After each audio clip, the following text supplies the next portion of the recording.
झारखंड में विधानसभा चुनाव होने वाला है, उसमें धनवार सीट, क्योंकि धनवार सीट से बाबूलाल मरांडी के कद का एक नेता खड़ा होता है तो तय है कि उस सीट पर अलग से चर्चा करना तो बनता है। लेकिन क्या इस बार बाबूलाल मरांडी अपनी ही सीट पर फंसते नजर आ रहे हैं?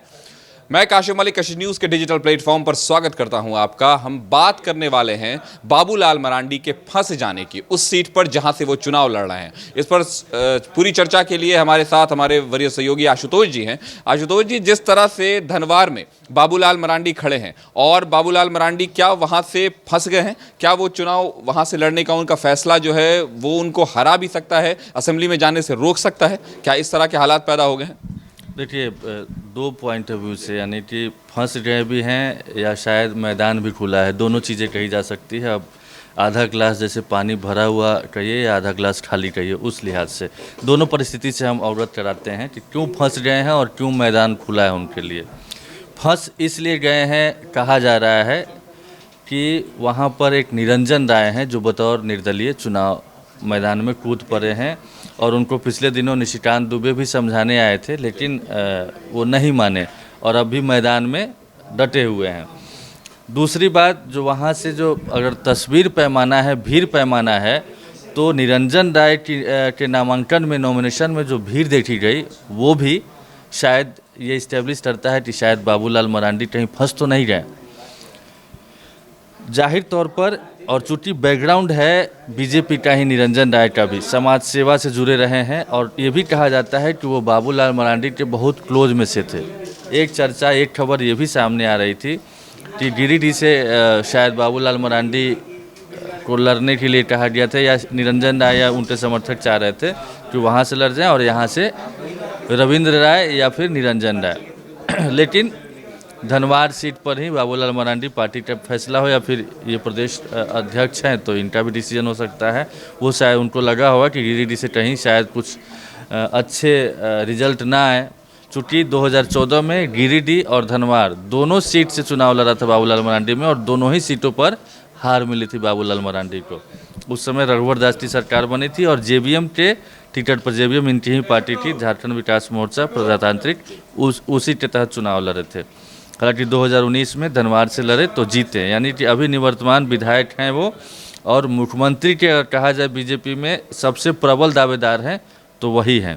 वैसे भी झारखंड जब पहली बार बना बिहार से अलग होकर, तो बीजेपी की सरकार बनी, एनडीए की सरकार बनी, तो बाबूलाल मरांडी ही मुख्यमंत्री थे। हालांकि बीच में उनको पद से हटना पड़ा, चूँकि डोमिसाइल नीति की वजह से काफ़ी वाद विवाद हो गया था, तो फिर अर्जुन मुंडा को वो मुख्यमंत्री की कुर्सी दी गई। खैर, तो ये निरंजन राय का फैक्टर है जो कहता है कि शायद बाबूलाल मरांडी फंस गए हैं। दूसरा, मतलब अच्छी बात बीजेपी के नज़रिए से या कहा जाए बाबूलाल मरांडी के पॉइंट ऑफ व्यू से, कि वहाँ पर पिछली बार का जो रिजल्ट है, हम उस डाटा पर भी चलेंगे। इस बार जो है इंडिया अलायंस में जैसे कि माले के उम्मीदवार हैं, हालांकि पिछली बार भी ऐसा ही हुआ था, माले भी चुनाव लड़ा था, राजकुमार यादव चुनाव लड़े थे और जेएमएम भी चुनाव लड़ा था वहाँ पर, तब भी ये जीते थे वहाँ पर। इस बार भी वैसा ही मतलब परिस्थिति बन रही है। जेएमएम की तरफ से निजामुद्दीन अंसारी, जो कि मुझे लगता है 2005 में शायद विधायक भी रह चुके हैं, मतलब 2005 के आसपास में शायद विधायक रह चुके हैं, देखेंगे डाटा में तो बताएंगे क्लियर करके। मतलब वहाँ से धनवार सीट से वो विधायक रह चुके हैं, तो इस बार भी जेएमएम ने उन पर ही दांव लगाया है। हालांकि पिछली बार जो परफॉर्मेंस था वो 7वें नंबर पे थे, ओवैसी की पार्टी से भी उनको कम वोट मिला था, कुछ ही 14-15 हज़ार के आसपास ओवैसी की पार्टी को भी, और उसी आसपास में 100-200-500 वोट से पीछे रह गए थे निजामुद्दीन अंसारी। राजकुमार यादव से फाइट हुई थी और दूसरे नंबर पर, चूँकि उस समय बीजेपी में से अलग थे, मतलब जेबीएम से चुनाव लड़ रहे थे, तो बीजेपी दूसरे नंबर पर थी, तीसरे नंबर पर राजकुमार यादव थे। तो इस तरीके से तीनों दल वहाँ पर चुनाव लड़ रहे थे, तो वही परिस्थिति आ रही है। तो अगर वोट, जैसे कहा जाता है कि बीजेपी का जो वोट बैंक है, पहले तो जेबीएम में थे तो कहा जाता है कि वहाँ पर अल्पसंख्यक समाज भी बढ़ चढ़ के बाबूलाल मरांडी को वोट देता था, लेकिन इस बार शायद नहीं हो पाए। तो वो जब पोलराइज वाली स्थिति होगी और वैसे में इधर बिखराव होगा वोटों का, निजामुद्दीन अंसारी, ओवैसी या फिर माले में जाता है, तो ये एज मिल सकता है बाबूलाल मरांडी को। लेकिन अगर नहीं मिलता है, चूँकि बाबूलाल मरांडी के भी अल्पसंख्यक वोटरों पे अच्छी खासी पकड़ है, तो अगर वो डैमेज होता है, निजामुद्दीन अंसारी डैमेज करते हैं, क्या इसी के लिए उतारा गया उनको? तो ये हालांकि माले हो या जेएमएम हो, माले तो इस तरह से नहीं बात कर रहा है, लेकिन इंडिया अलायंस से कुछ बड़े नेता जरूर हैं जो कह रहे हैं कि कई सीटों पर हम लोग फ्रेंडली फाइट कर भी रहे हैं, और छतरपुर विश्रामपुर हो, इन सब जगहों पर, या धनवार हो, यहाँ पर फ्रेंडली फाइट भी हो रही है। तो ये सारी चीज़ें हैं जो कि मतलब प्लस और माइनस में है। अब 2-4 चुनाव पिछले का हम थोड़ा सा डाटा भी दिखाएंगे कि किसका क्या परफॉर्मेंस रहा था, किसको कितनी वोट मिले थे, वो भी थोड़ा सा दिखाएंगे जल्दी से हम। तो 2019 की बात करें तो धनवार सीट की बात हम कर लेते हैं। तो धनवार सीट में बाबूलाल मरांडी चुनाव जीता था उन्होंने वहाँ पर, और दूसरे नंबर पर बीजेपी के वो कैंडिडेट थे वहाँ पर। तो उसमें क्या कितना किसको वोट मिला था वो एक बार थोड़ा नज़र डाल लेते हैं।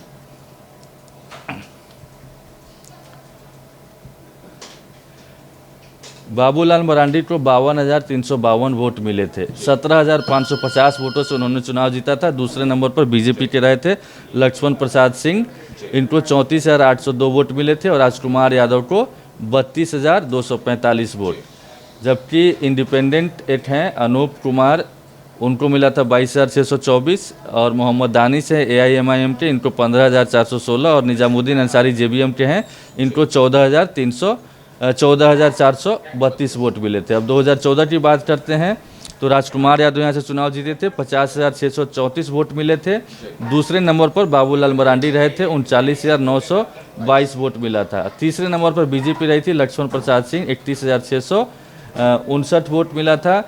एक इंडिपेंडेंट है मोहम्मद शफीक अंसारी, 28,701, और झारखंड उदय कुमार सिन्हा है JVD के, ये 4,143 वोट है। इसके अलावा 2009 की बात करें तो निजामुद्दीन अंसारी 2009 में चुनाव जीते थे, 50,392 वोट। झारखंड उस समय बाबूलाल मरांडी की पार्टी से उन्होंने चुनाव जीता था। राजकुमार यादव दूसरे नंबर पर उस समय भी रहे थे, 45,419 वोट, और तीसरे नंबर पर रविंद्र कुमार रहे थे जो बीजेपी के हैं, 27,290 वोट। 2005 के परिणाम की बात करें तो रविंद्र राय 42,357 वोट लाकर चुनाव जीते थे, 3,334 वोट से बीजेपी के। राजकुमार यादव दूसरे नंबर पर रहे थे, 39,023 वोट लाया था उन्होंने, और निजामुद्दीन अंसारी जो 2009 में जीते, उनको 38,754 वोट मिला था। तो इस तरीके से बीजेपी धनवार सीट पर अब तक सिर्फ 2005 में ही जीत पाई है।